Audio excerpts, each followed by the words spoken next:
Se prometía que iría a la Luna. Con la segunda presidencia de Trump se esperaba una auténtica era dorada para Bitcoin. Pero bueno, un año después, parece que el cohete se desvió un poco. ¿Qué pasó realmente con esa promesa? Vamos a ver qué había de expectativa y qué de cruda realidad. Para analizarlo, primero recordaremos esa promesa de ir a la Luna. Luego veremos la paradójica realidad un año después.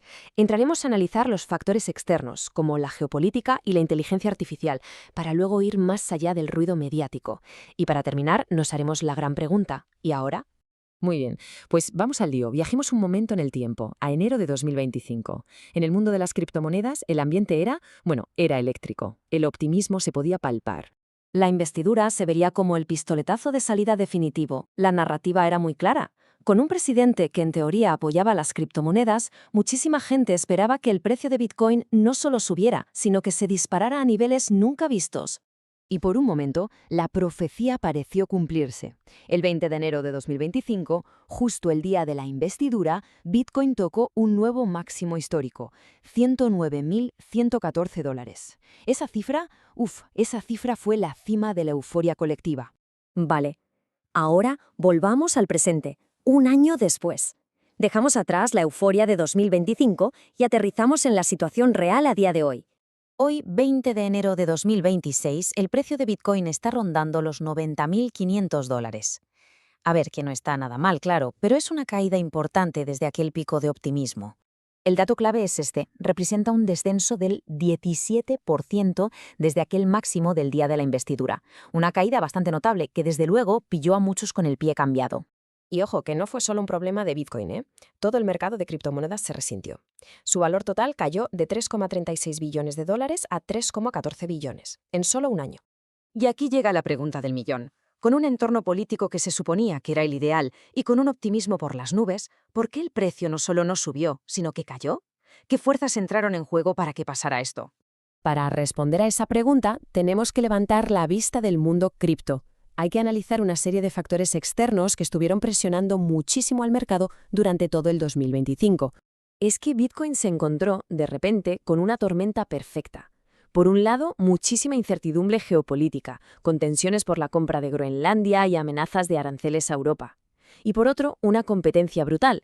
El dinero de los inversores estaba yendo a las acciones de inteligencia artificial y a los metales preciosos. Esto es una reacción de manual de los inversores. Cuando hay nerviosismo geopolítico, se tiende a vender los activos que se consideran de más riesgo. Y en 2025, gran parte de ese dinero, en lugar de ir a las criptomonedas, se fue al sector de la inteligencia artificial, que muchos veían como una apuesta más segura para el futuro. Pero claro, los titulares sobre geopolítica e inteligencia artificial solo cuentan una parte de la historia. Vamos a ver las dinámicas de mercado, que son más sutiles, pero que estaban ahí, jugando un papel fundamental.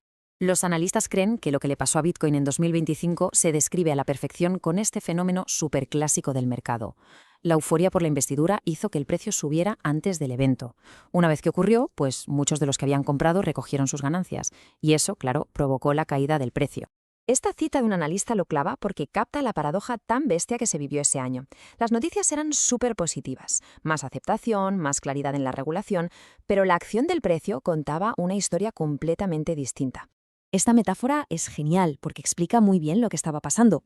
Por debajo de la superficie, los fundamentales de Bitcoin, su aceptación, su seguridad, el acceso de las grandes instituciones, eran más fuertes que nunca. Sin embargo, en la superficie, el pesimismo y el agotamiento del mercado mantenían el precio hundido. Y esta es la opinión generalizada de muchos analistas. Aunque el precio es más bajo, el mercado actual es mucho más sólido. Los avances en cosas como los ETFs, que facilitan la inversión a los grandes fondos, y una regulación más clara han creado una base mucho más sana y sostenible que la que teníamos en pleno pico de euforia. Y con esa base más sólida, toca mirar hacia adelante. ¿Qué predicen los expertos para el futuro de Bitcoin después de un año tan desconcertante? Pues aquí viene lo curioso. A pesar del chasco de 2025, el optimismo no ha desaparecido ni mucho menos. Firmas como Bernstein proyectan que podría llegar a los $150.000 y TD Cowen va incluso más allá, apuntando a 177.000 para finales de 2026. La confianza de fondo sigue intacta. Eso sí, hay que ponerle un poco de freno a ese optimismo. El camino hacia arriba no está ni de lejos garantizado. A corto plazo, muchos analistas ven posible que haya más caídas de precios antes de una recuperación, con el nivel de $88.000 como una barrera de soporte clave.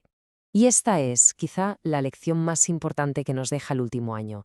La política puede influir, claro, pero no dicta el mercado. El rendimiento tan sorprendente de Bitcoin en 2025 demuestra que hay fuerzas muchísimo más complejas en juego.